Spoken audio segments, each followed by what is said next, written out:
আসসালামু আলাইকুম রহমতুল্লাহি ওবারাকাতুহু।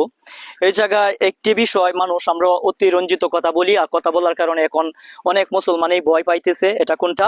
যে আসলে পায়ে জুতা পরে নামাজ পড়া হারাম, এরকম অনেকেই বলতেছে। কিন্তু আসলে জুতা পরে নামাজ পড়াটা কিন্তু হারাম না, এটা সম্পূর্ণটাই জাল হাদিস, এটা সম্পূর্ণটাই বেদাত।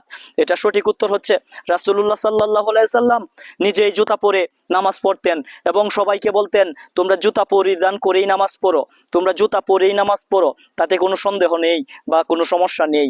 তবে নামাজ যে পড়বো, জুতাটা আপনার পরিষ্কার হতে হবে, পরিচ্ছন্নত হতে হবে, পাক হতে হবে, ঠিক আছে? জুতাতে কোনো ময়লা লাগতে পারবে না, এটা তো আপনি আমি সবাই বুঝি, ঠিক আছে? জুতা পরিষ্কার হতে হবে, তাহলে জুতা পরে নামাজ পড়াটা কোনো গুনাহের কাজ নয়। বা জুতা পরেই নামাজ পড়ার জন্য রাসূলুল্লাহ সাল্লাল্লাহু আলাইহি সাল্লাম হুকুম করতেন। আসুন আমরা রাসূলের পথে, রাসূলের সুন্নতের পথে, রাসূলের একটি সুন্নতের বিনিময়ে হতে পারে আপনার জান্নাত। আসসালামু আলাইকুম ওয়া রাহমাতুল্লাহি ওয়া বারাকাতুহু।